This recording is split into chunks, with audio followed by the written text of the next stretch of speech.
So, how does a celebrity survive what looks like a totally career-ending scandal?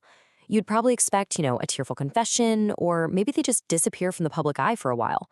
But what if the answer is a punchline? We're going to explore how humor can be this ultimate crisis communication tool, turning a complete public relations disaster into a moment of, believe it or not, triumph. And it all starts with this wild quote from actor Rob Lowe. Looking back on a scandal that nearly torpedoed his entire career, he called it the best thing that ever happened to him. I mean, seriously, how is that even possible? And that's the big question, isn't it? How can an absolute public relations nightmare actually become a net positive? Let's unpack the strategy behind this incredible, incredible turnaround. Okay, so to really get the comeback, first we have to understand the crisis. And for Rob Lowe, back in the late 1980s, this was a career-defining moment, and for all the wrong reasons. So let's look at the timeline. In July of '88, at the absolute peak of his fame, Lowe films a sexual encounter. We fast forward almost a year, and boom, a lawsuit is filed. The story explodes, a criminal investigation gets launched, and Rob Lowe's career is just hanging by a thread. And then, in a move nobody saw coming, he hosts Saturday Night Live. Now, here's a really crucial detail that kind of got lost in the whole media frenzy. The legal trouble wasn't about the sex itself. The age of consent in Georgia at the time was 14. The real problem, the illegal part, was the filming. See, the age of consent to be filmed was 18, and that specific detail is what put Lowe in some serious legal jeopardy. All right, so you're a public figure, you're facing this huge accusation. What do? Well, it turns out there's a classic rhetorical playbook for exactly this kind of crisis. First up, you have the categoria. That's the formal term for the accusation itself. It's the public story that says you've done something wrong, that you've broken a social rule.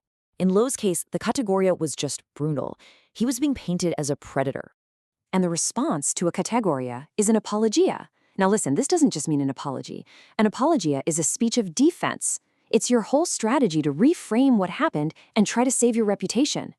The standard playbook gives you a few options, right? You can deny everything, you can try to deflect blame, downplay it, promise to do better, or just give a full-blown apology. But Rob Lowe, he rejected all of these and chose a much, much riskier path. Instead of all of that, he went with something totally different, a daring and unconventional strategy. He decided to laugh it off. Now, using humor in a crisis like this is a massive gamble. I mean, if you get it wrong, you just look cruel and you make everything 10 times worse. But if you get it right, you can completely reframe the whole narrative, transforming a serious moral failing into a human and maybe even a laughable mistake. And the stage for this incredibly daring move? Saturday Night Live.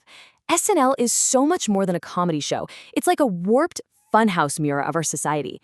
It doesn't just show us our cultural values, it actively helps shape them. So how does humor actually work to diffuse a scandal?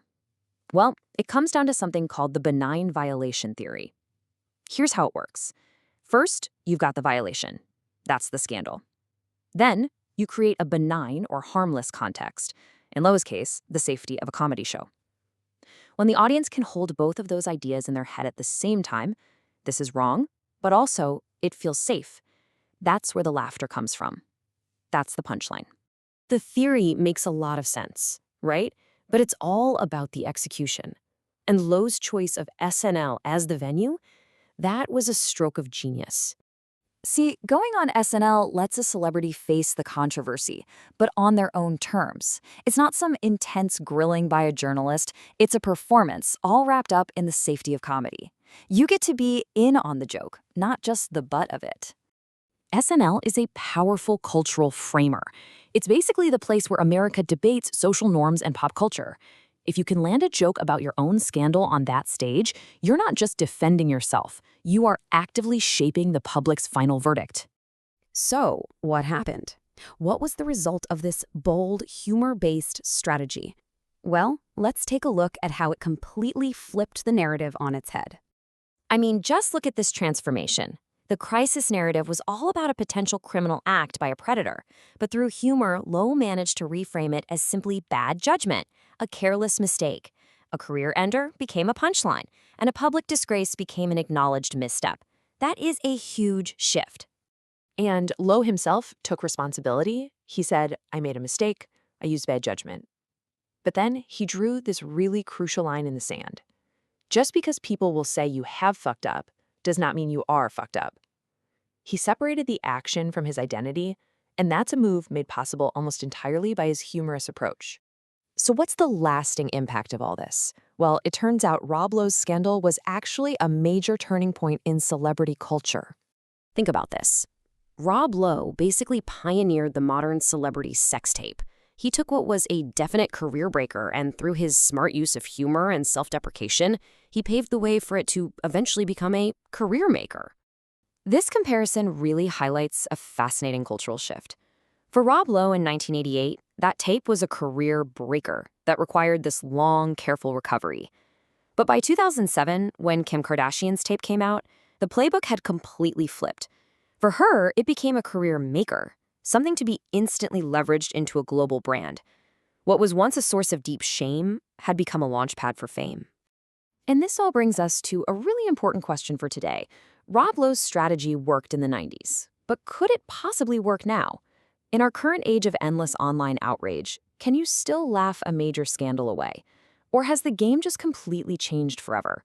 It's definitely something to think about.